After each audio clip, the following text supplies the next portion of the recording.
아멘. 우리 하나님께 영광의 박수 올려드립니다. 할렐루야. 감사합니다.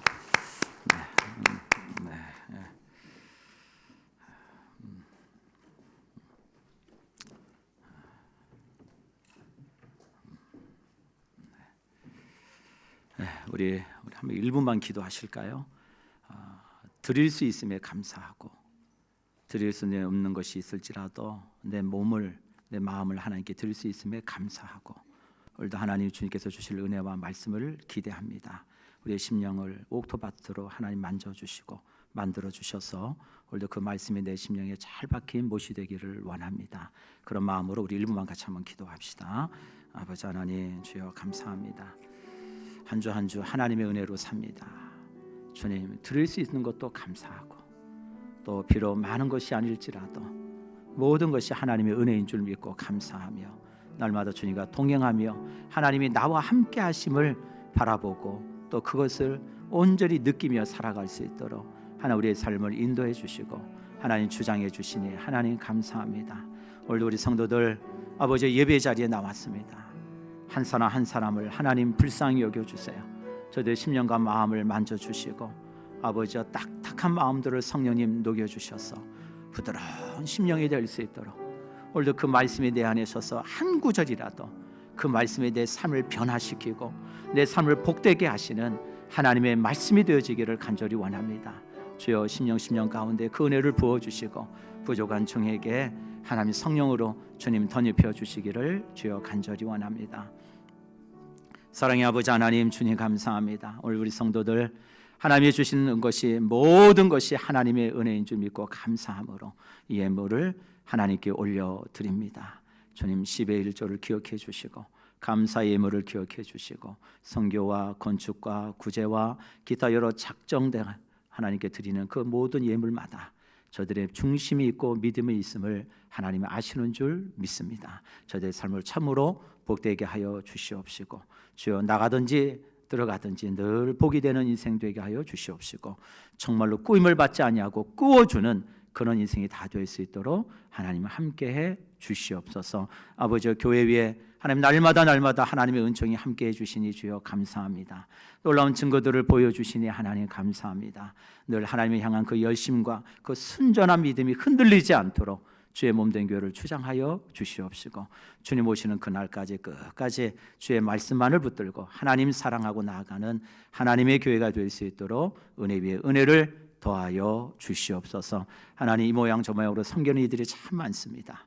누구에게 보이지 않더라도 있어야 될 자리를 충성되게 지키는 신실한 우리 종들이 참 많이 있습니다. 저들 다 우리가 돌아보지 못하지만 우리 하나님은 다 아시는 줄 믿사오니 주여 저들에게 특별하고 남다른 은혜를 더하여 주시옵시고 저들의 심령이 메마르지 않도록 날마다 그 생수의 강이 흘러넘치는 은혜의 사람이 될 수 있도록 하나님 복내려 주시옵소서. 하나님 오늘 예배 자리에 나오고 싶지만 여러저런 사정으로 나오지 못하는 우리 성도들이 있습니다. 어디 있든지 하나님 저들과 동행하여 주시옵소서. 어디 있든지 그곳이 예배하는 자리가 되기를 원합니다. 주의 말씀을 듣는 자리가 되기를 원합니다. 저들의 영혼을 하나님 긍휼히 여겨주시고 저들의 하나님이 되어 주시옵소서. 부족한 종의 입술을 온전히 하나님께 의탁하옵고 이 모든 말씀 예수님의 이름으로 간절히 기도드립니다. 아멘. 아멘. 할렐루야. 네, 감사합니다. 예, 한 주간 잘 지내셨죠? 네, 고맙습니다. 예, 그래도 우리는 또 정서가 그게 아니잖아요. 또 확인을 받아야 되잖아요. 그래서 한번 물어보세요. 잘 지냈는지 한번 물어보세요. 그냥 잘 지내셨어요? 예, 잘 지내셨는지. 네. 이제 다시 텍스트를 이제 마가복음으로 다시 돌아왔습니다. 한 주간 몇 주 동안 이제 행사가 있고 그러다 보니까 본문의 말씀을 잠깐 다른 말씀을 나눴는데요. 이제 마가복음 시리즈 말씀으로 다시 돌아와서 이제 마가복음 10장의 이제 말씀을 이제 차례대로 봅니다. 우리 마가복음 9장에서 혹시 기억이 나시는지 모르겠어요. 예수님께서 이제 마지막 예루살렘 오르시는 그 우리 상경길이라 그러는데 예루살렘 오르시는 그 길에 제자들과 함께 조용히 갈릴리 예수님이 함께 제자들과 거하시고 또 선교하시고 말씀을 전했던 가버나움이라는 곳에 동네를 들어가십니다. 그래서 가버나움에 들어가셔서 아무에게 알리지 않고 제자들과 함께 그곳에 가셔서 제자들에게 여러 가르침들을 주셨죠. 그러면서 또 예수님 그 순환고지를 다시 한번 제자들에게 말씀하시고 이제 예수께서 다시 그 가버나움을 나오셔서 이제 정말로 예루살렘으로 오르시는 본격적인 여정을 이제 시작을 하십니다. 그게 오늘 본문의 1절의 말씀이에요. 그 예루살렘의 동네 가버나움에서 나오셔서 예루살렘 오르시는 가운데 유대라는 그 지역을 지나시다가 한 마을에 들어가신 이야기예요.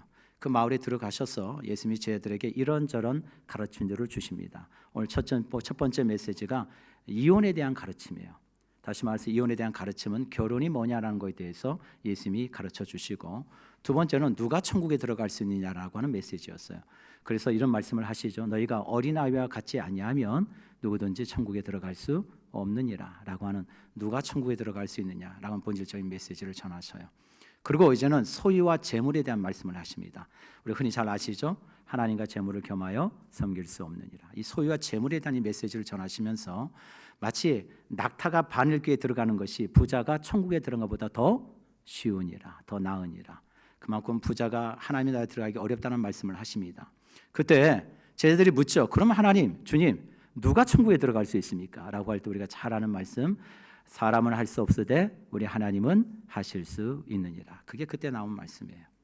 그 말씀을 전하신 후에 이제 예수님의 수태고지를 마지막 세 번째를 또 말씀하십니다. 내가 왜 예루살렘을 올라가야 되느냐? 뭐 하기 위해서요? 십자가를 주기 위해서. 그리고 그 인자가 사흘 만에 다시 부활할 것이라는 말씀을 마지막으로 한 번 또 제자들에게 말씀하셔요. 그리고 정말 너희가 나를 따르려고 하는 그 제자의 길은 무엇인지를 힘주어서 한 번 더 말씀하십니다. 너희가 내 제자가 되길 원한다면 뭐요? 섬기는 자가 되어야 된다라는 말씀을 다시 한번 주님이 하시고 이제 예루살렘으로 들어가시는 이야기가 마가복음 11장의 이야기예요. 그래서 마가복음 11장에 보면 예수님이 나귀 새끼를 타시고 이제 예루살렘에 입성하시면서 이제 그 순환이 시작되는 이야기가 이제 마가복음 11장부터 시작이 됩니다. 오늘 주제는요, 여러분 보셨죠? 오늘 주제가 뭐죠? 여러분, 이혼에 대한 성경적인 가르침입니다. 조금 민감한 얘기예요.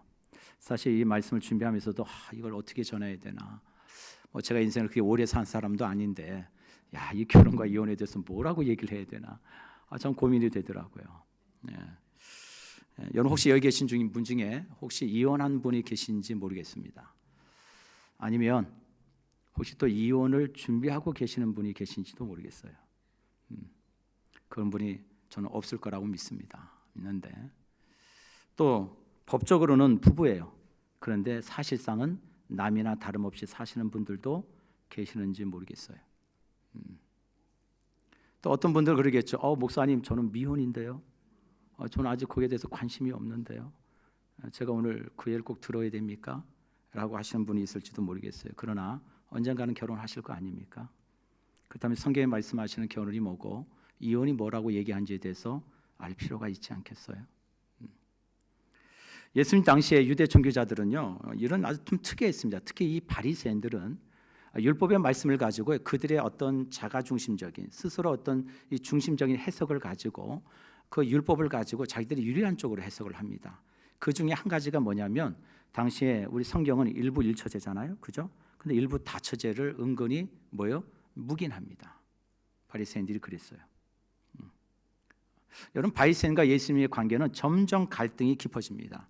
그도 그럴 것이 안식일에 대한 문제들이 자꾸 생기고 율법의 해석에 대한 문제들 때문에 이 바리새인과 예수님의 관계는 자꾸 갈등이 깊어져요. 그래서 결국 우리가 잘 알다시피 그 종교 지도자들이 예수님을 어찌할까 의논하다가 결국 뭐 하기로 결정해요? 예수님을 십자가에 못 박게 해야겠다라고 하는 것으로 가게 되죠. 오늘도 마찬가지입니다. 이거 예수님과 그 갈등의 폭이 깊이가 깊었던 이 바리새인들이 또 예수님께 찾아와요. 예수님께서 마을에 들어오셨다는 얘기를 듣고는 바리새인들이 가서 예수님께 우리 한번 물어보자, 뭐라고 얘기하는지. 오늘 성경 말씀에 보면 예수님을 뭐 하시려고요? 시험하시려고 이런 질문을 던집니다. 오늘 바리새인들이 묻죠. 2절입니다. 바리새인들이 예수께 나와 그를 시험하여 묻되 사람이 아내를 버리는 것이 옳으니까? 라고 물었어요. 예수님께서 다시 바리새인들에게 다시 되묻습니다. 3절에 대답하여 이르되 모세가 어떻게 너희에게 명하였느냐라고 예수님께서 되물으셔요. 유대인들이 중요하게 여기는 당시에 유대인의 가장 중요한 삶의 근간은 율법이었기 때문에 그 율법의 기준에 뭐라고 기록되어 있느냐라고 예수님께서 다시 물으시는 거예요. 그러자 바리새인들이 이렇게 대답하죠. 4절에 이르되 모세는 이혼 증서를 써주어 버리기를 허락하였습니다 라고 얘기해요. 다시 말해서 무슨 얘기예요? 모세 율법을 얘기하면서 뭐 하면 되는 거예요? 이혼 증서만 써주면 얼마든지 이혼을 할 수 있다고 되어 있습니다. 이런 얘기예요. 이 말씀의 근거가 뭐냐? 신명기 24장에 나옵니다. 우리 한번 말씀을 보실까요? 신명기 24장 1절 4절에 그 근거가 나옵니다.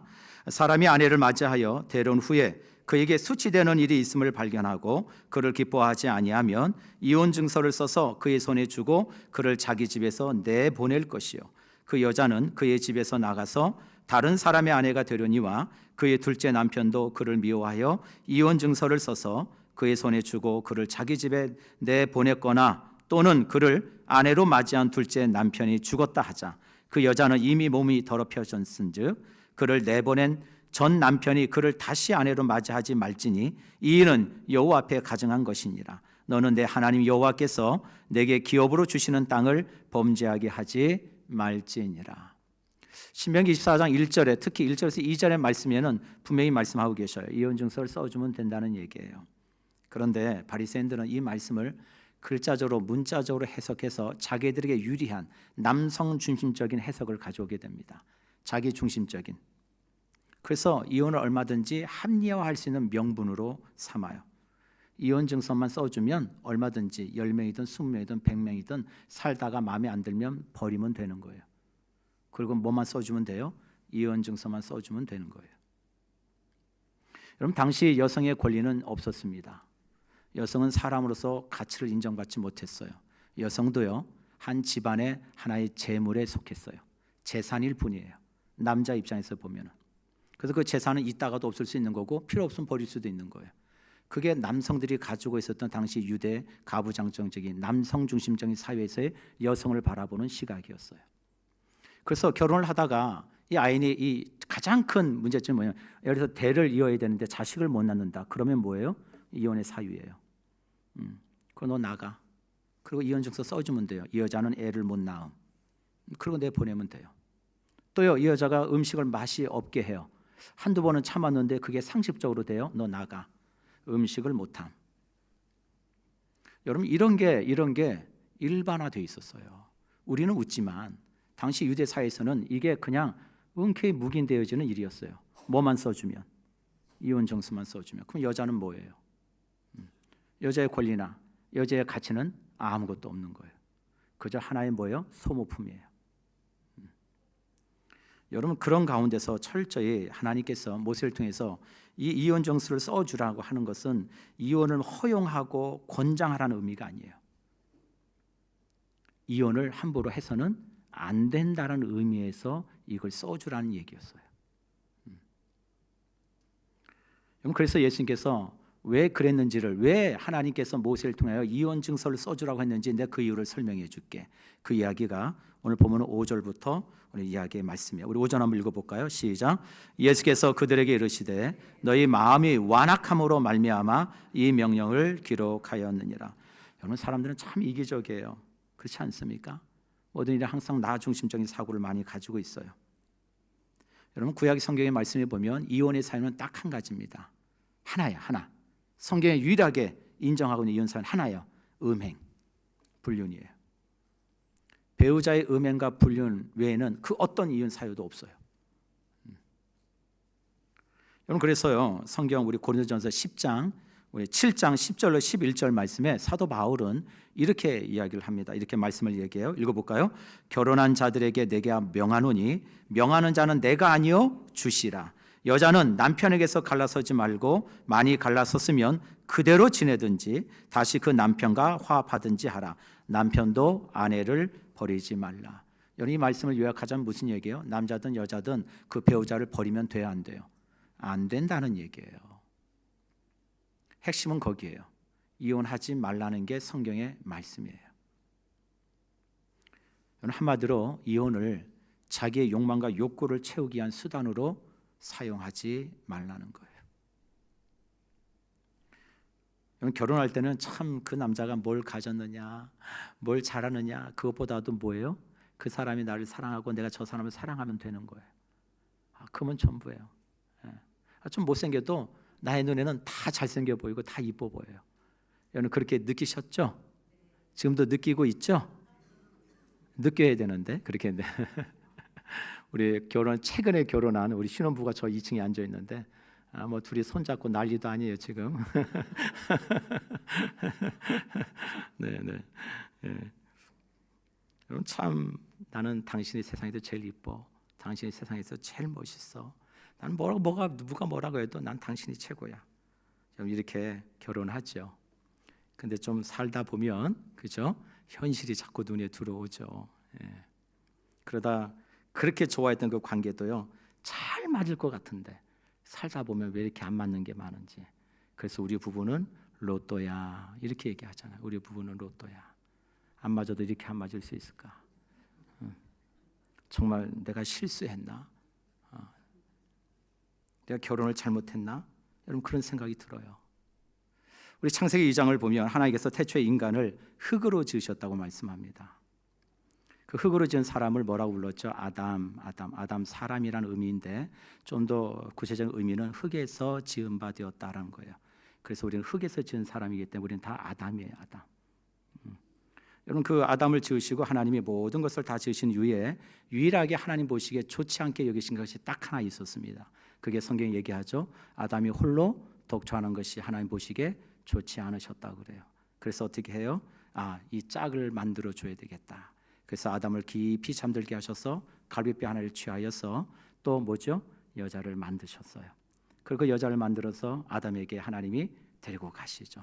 그때 아담이 고백한 얘기가 창세기 2장 23절 24절에 아담이 이렇게 고백합니다. 한번 볼까요? 시작.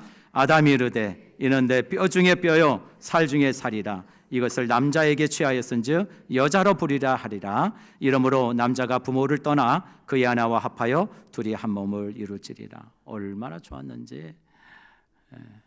뼈 중에 뼈요 살 중에 살이래요. 내 분신이나 다름없어요. 내 생명이나 다름없는 존재예요. 그게 부부예요. 그게 부부라고요.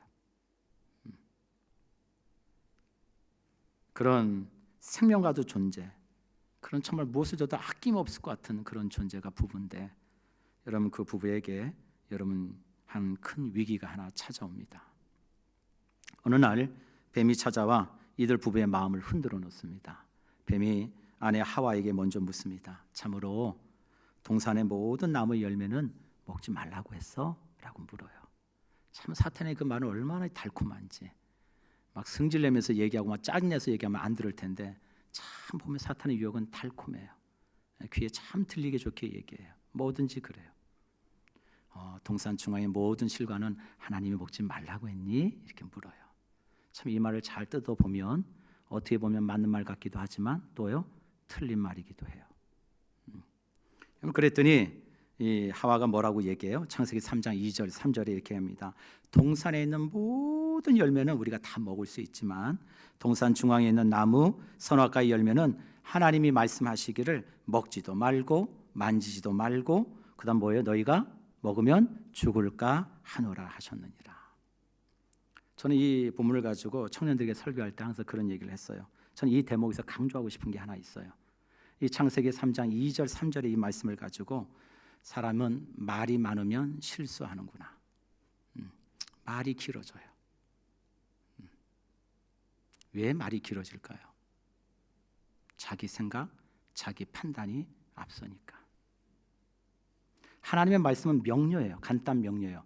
아주 이 짧은 문장으로 정리해 볼까요? 선악과 먹지 마, 먹으면 죽어. 이게 하나님의 명령이에요. 이게 뭐 얼마나 긴가요? 그런데 하와는 그 하나님의 명령을 뭐요? 길게 늘어나요. 시험에 들어요.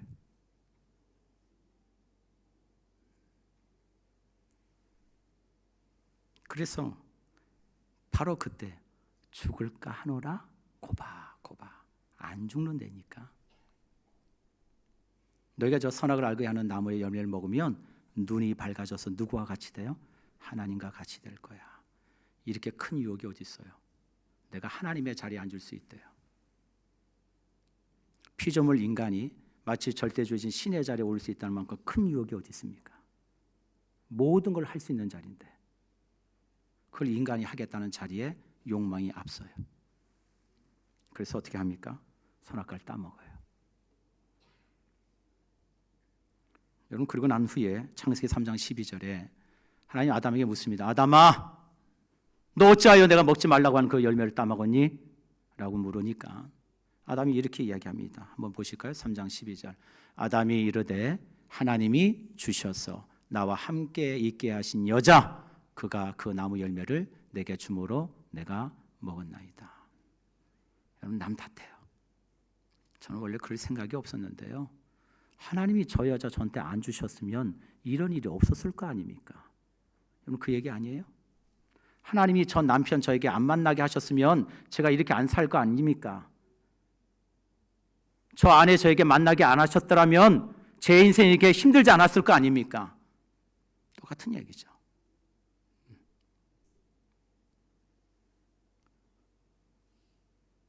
누구보다도 친근하고 서로가 벌거벗었지만 그 벌거벗음을 놓고 한 번도 수치스러워 해본 적이 없어요. 왜요? 부부는 한 몸이니까.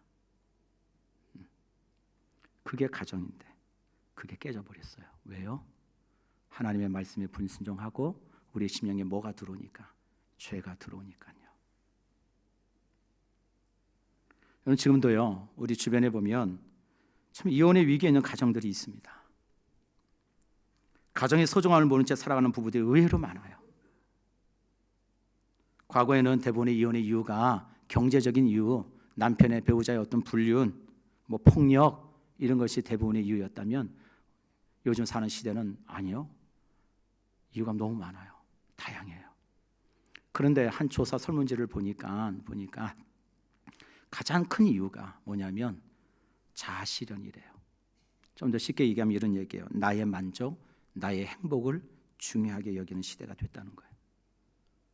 내 행복을 위해서, 내 만족을 위해서 그가 배우자를 할지라도 자식이라 할지라도 내 행복에 방해가 되면 나는 헤어질 수 있다는 거예요.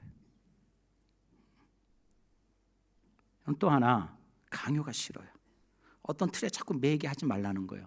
결혼했다고 해서 가정이라는 곳에 내가 그걸 매여야 되고 그 안에 구속돼야 되는 거, 그거 싫어해요, 요즘 사람들은. 나도 내 인생이 있다는 거예요. 그래서 어떤 틀에 넣어서 나의 삶을 침해하지 말라 그래요. 여러분, 이런 개인주의, 개인의 행복, 어떤 자아 실현의 욕구가 점점 강해지다 보니까 요즘 젊은 사람들이 그래요. 결혼을 목사님 꼭 해야 되나요? 결혼 안 하고도 혼자 얼마든지 불편하지 않게 살 수 있는데요. 이젠 그래서 결혼이요, 내 행복과 가치 실현을 위한 하나의 삶의 방편으로, 수단으로 결정하려고 그래요. 오늘 주님께서 저와 여러분이 읽은 이 본문의 말씀을 통해서 결혼에 대한 인식, 이혼을 어떻게 받아들여야 되는지에 대해서 명확하게 저는 우리에게 답을 주고 있다고 좀 믿습니다. 우리 본문 6절부터 9절의 말씀을 다시 한번 읽겠습니다. 시작. 창조 때부터 사람을 남자와 여자로 지으셨으니 이러므로 사람이 그 부모를 떠나서 그 둘이 한 몸이 될지니라. 이러한즉 이제 둘이 아니요 한 몸이니 그러므로 하나님이 짝지어 주신 것을 사람이 나누지 못할지니라 하시더라. 여러분, 이 바리새인들은 이혼을 해야 되는 게 옳습니까? 아닙니까? 모세의 율법에 보면 이혼 증서를 써주면 된다고 하던데요. 주님의 생각, 예수님의 생각은 뭡니까? 라고 물었어요. 근데 예수님의 대답은 이혼에 대한 말씀을 하시는 것이 아니라 하나님께서 태초에 창조하시고 만들어 놓으신 결혼의 원리가 뭐고 우리 인생에 살아가야 될 근본적인 원칙과 기준이 뭔지를 말씀하고 계셔요. 저는 이게 옳다고 봐요. 결혼이 있기 때문에 그 죄로 인해서 파생된 것이 이혼 아닙니까? 맞죠? 결혼이 있기 때문에 이혼이 하는 게 나타난 거죠. 그러면 결혼이 뭔지를 알아야죠. 이게 중요하죠. 제가 최근에 결혼식을 좀 자주 다녔습니다. 올해 유난히 참 결혼식이 많았어요. 오랫동안 이렇게 다니면서 제가 청첩장을 다 모아놨거든요. 제 책상에 다 있습니다. 좀 봤어요, 이렇게 보면서 여기. 그래서 제가 느끼는 것이 좀 하나 있었어요. 결혼식을 다니다 보니까 주례나 목사님의 예배 없이 한 결혼식이 상당히 많더라고요.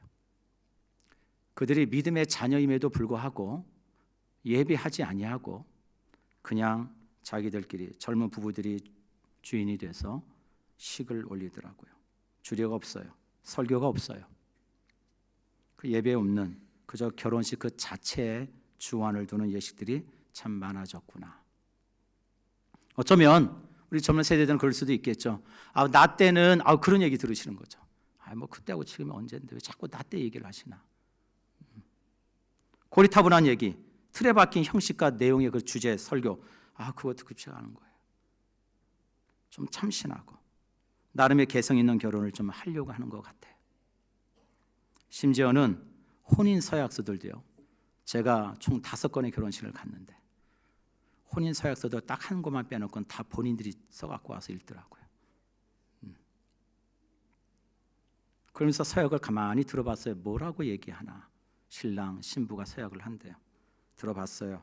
긍정적으로 생각해 보자면 서로에게 솔직하고 꾸밈 없는 부부가 되겠습니다. 그런데 한편으론 부정적인 입장에서 제가 들여다봤을 때는 너무 결혼을 가볍게 생각하는구나. 그런 생각도 떨쳐버릴 수 없었어요. 결혼 참 중요한 건데.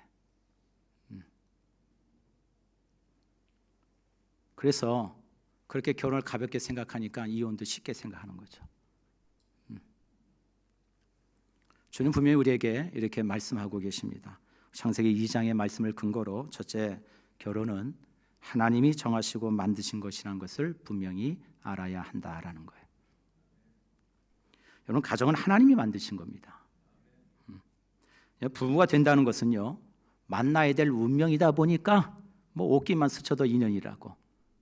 그래서 만나야 될 운명이다 보니까 만난 것이고, 그래서 내 눈에 보기 좋아서 감정이 생기다 보니까 그렇게 해서 부부가 된 게 아니에요. 그 속에는 보이지 않는 하나님의 주권적 역사가 있다는 것을 믿을 수 있기를 간절히 바랍니다. 그냥 눈이 맞아서 지 눈에 보기 좋아서 결혼한 게 아니라는 거예요. 하나님의 보이지 않는 주권적 섭리와 인도하심이 있는 거예요. 저는 저희 아내 만날 때 저는 4년 반을 배우자를 위해서 기도했습니다. 고등학교 3학년 때부터 기도해서 대학교 4학년 때까지 기도했어요. 좀 미련 곰탱이 같았지만 그렇게 해야 된다 그래가지고 배우자를 위한 기도 제목을 10몇 가지 썼어요. 근데 하나님이 딱 응답해 주셨는데 딱 2가지만 응답해 주지 않으셨어요. 첫 번째, 피아노 치는 여자를 주세요. 근데 피아노 못 쳐요. 그건 제 욕심이었죠, 제 욕심. 네. 그리고 저는 아나운서 같은 스타일을 좋아했어요. 제가 대학 다닐 때마다 꿈이 기자였거든요.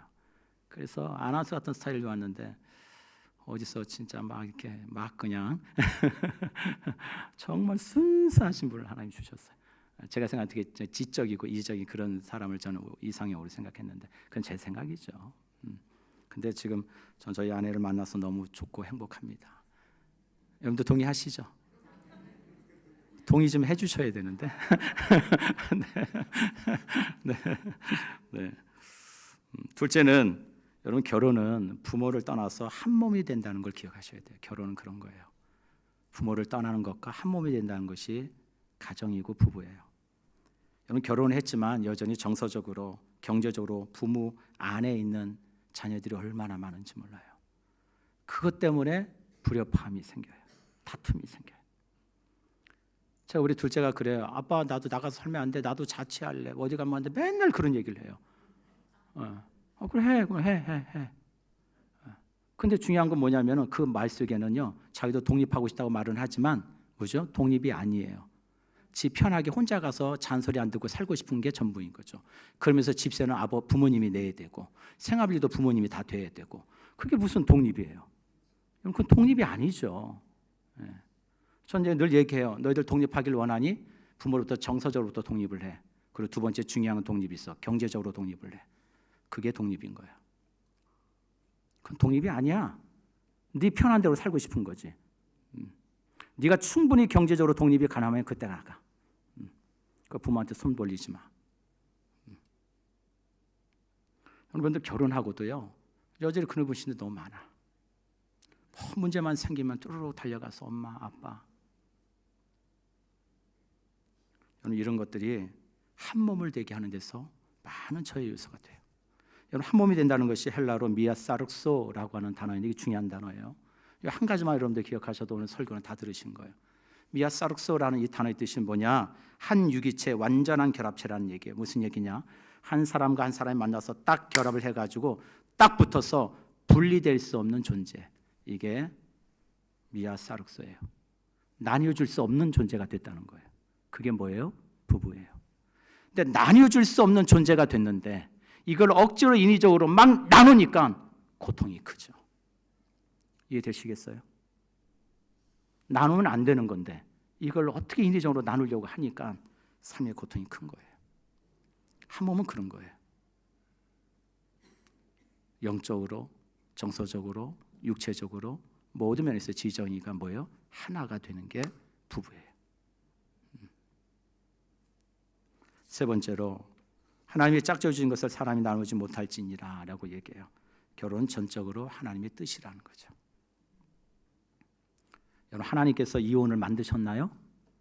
아니요. 하나님 이혼을 만드신 적 없어요. 하나님은 결혼을 만드셨죠. 가정을 우리에게 주셨죠. 그래서 여러분, 이혼한다는 자체는 무슨 얘기예요? 하나님이 세우신 결혼을 부정하고 파괴하는 행위예요. 그래서 예수님께서 추가적으로 덧붙여 11절 12절에 이렇게 말씀하십니다. 11절 12절 한번 읽겠습니다. 시작.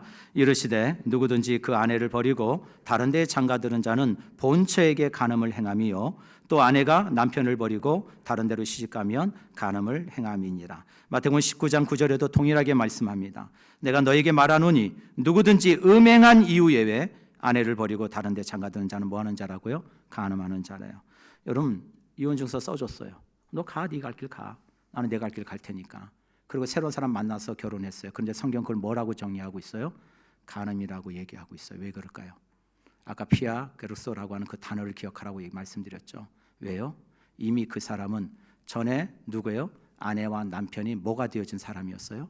한 몸이 되어진 사람이기 때문에 그래요. 그래서 또 다른 누군가가 한 몸이 될 수 없다는 거예요. 이미 한 몸이 되어진 사람이기 때문에 다른 사람과 한 몸이 될 수 없다는 거예요. 그래서 성경은 이혼하지 말라는 거예요. 근데 요즘 정서들은 너무 이렇게 가볍게 생각해요. 근본적으로 저와 여러분은 하나님이 만드신 피조물이라는 사실을 기억하셔야 돼요. 사도 바울이 이 결혼에 대한 이혼에 대한 말씀을 고린도전서 7장에 잘 설명해 놨습니다. 시간이 되시면 고린도전서 7장을 참 잘 자세히 보세요. 제가 시간이 없어서 잠깐만 요약하게 되면 세 가지를 요약할 수 있어요. 첫 번째는 뭐냐? 부부가 살다가 다툴 수 있죠. 우리 교회는 다투시는 분이 없는 걸로 제가 알기 때문에 그래서 혹시 나중에 다투게 되시면 요걸 좀 기억하셨으면 좋겠어요. 다투게 되면은 분방하지 말래요. 분방하지 말라고 분명히 말씀하고 있어요. 그런데 정말 얼굴 맞대고 도저히 못 자겠다. 이럴 때도 있을지도 몰라요. 근데 지금까지 한 번도 그런 적이 없지만 그래서 그렇게 되면 부부가 어떻게 합의하에 얼마 동안 분방해도 좋다. 무슨 얘기죠? 합의하에 얼마 동안. 그러고 나선 다시 합하라. 이렇게 나와요. 왜요? 사단이 틈을 타게 해서는 안 되기 때문에. 그게 첫 번째 원리예요. 두 번째, 아주 쉬운 간단한 얘기입니다. 남자든 여자든 살다가 그 남자를 버려서는 안 되고 여자를 버려서는 안 된다라고 얘기해요. 무슨 얘기예요? 이혼하지 말라는 얘기예요. 세 번째는 이런 경우가 또 있습니다. 믿음이 좋은 자매가 신앙이 없는, 믿음이 없는 남편과 결혼할 수도 있겠죠. 그러지 않기를 바라지만 또 그럴 일이 있을 수 있죠. 살다 보니까 믿지 않는 남편이 나 당신이랑 같이 못 살겠어. 뭐 성격이 맞을지 않았는데 뭐 이것저것 안 맞고 뭐 주일날 나는 낚시하고 싶은데 뭐 당신 맨날 교회 가 있고 뭐 사는 게 사는 것 같지 않아. 그래서 우리 이혼하자. 이렇게 남편이 요구할 수도 있겠죠. 그러면 성경 뭐라고 얘기하냐? 이혼하래요. 그럼 이혼하래요. 그런데 더 중요한 말씀이 있어요. 우리 한번 성경 말씀 찾아볼까요? 고린도전서 7장 15절 16절 한번 같이 읽겠습니다. 한번 읽어볼까요? 시작. 혹 믿지 아니하는 자가 갈리거든 갈리게 하라. 형제나 자매나 이런 일에 구애될 것이 없느니라. 그러나 하나님은 화평 중에서 너희를 부르셨느니라. 아내된 자여 내가 남편을 구원하려는지 어찌 알 수 있으며 남편된 자여 내가 내 아내를 구원하려는지 어찌 알 수 있으리요. 여러분, 더 중요한 것은 헤어져라, 이게 중요한 게 아니에요. 그 다음에 나오는 말씀이 그러나 뭐라고 얘기해요? 화평 중에 하나님은 너희를 부르셨다는 것을 기억하라는 거예요. 이게 더 중요한 거예요. 그럼 여러분 묻겠습니다. 이혼이 최선이라는 얘기예요? 아니요, 그렇지 않아요. 말씀을 맺을게요. 서양 속담에 이런 속담이 있습니다. 배를 타고 항해할 때는 한 번 기도하고, 전쟁에 나갈 때는 2번 기도하고, 결혼할 때는 3번 기도해라. 여러분, 항해 나가는 것도 얼마나 이게 위험한 일이에요. 기도해야죠. 근데 한 번이면 된대요. 전쟁에 나가는 길이 얼마나 위험한 일이에요. 목숨이 오고 가는 전쟁터인데 2번 기도해야죠. 그런데 결혼할 때는 몇 번이요? 3번 하래요. 그만큼 결혼이 뭐예요? 신중한 거란 거예요. 여러분, 제가 여러분께 말씀드리고 싶어요. 결혼 안 하신 분들이 계시다면 여러분, 기도하기 전에는 2 눈을 부릅뜨셔야 돼요. 무슨 얘기인지 아시겠죠? 결혼하기 전에 2 눈을 부릅뜨고 보셔야 된다고요. 3번 기도하고. 근데 결혼한 이후에는 그 2 눈을 감을 줄도 알아야 돼요. 그게 결혼이에요. 결혼 관계는 어떤 대가를 치러서라도 반드시 지켜야 돼요. 그게 성경의 본질이고 가르침이에요. 우리의 실력과 열심으로 결코 되지 않습니다. 우리 사랑하는 성도 여러분, 하나님의 은혜의 원리가 작동되는 여러분들의 가정이 되시기를 주의 이름으로 간절히 축복합니다. 하나님의 지혜를 구하세요. 하나님 지혜를 구하세요. 반드시 여러분 가정을 하나님 도와주실 줄 믿습니다. 우리 마지막으로 이 성경 한번 읽고 마치겠습니다. 고린도전서 13장 4절로 7절 우리 같이 한번 읽겠습니다. 사랑은 시작. 사랑은 오래 참고 사랑은 온유하며 시기하지 아니하며 사랑은 자랑하지 아니하며 교만하지 아니하며 무례히 행하지 아니하며 자기의 유익을 구하지 아니하며 성내지 아니하며 악한 것을 생각지 아니하며 불의를 기뻐하지 아니하며 진리와 함께 기뻐하고 모든 것을 참으며 모든 것을 견디며 모든 것을 바라며 모든 것을 견디느니라. 아멘. 우리 기도합시다. 여러분, 한 1, 2분만 기도할까요? 여러분의 가정을 놓고 좀 기도합시다. 혹시 흔들리고 위기 가운데 있는 가정이 있나요? 하나님께 맡기세요. 하나님께 맡기시라고요. 혹시 내가 교만하지는 않은지, 내가 정말 하나님의 음성을 듣고 있는지,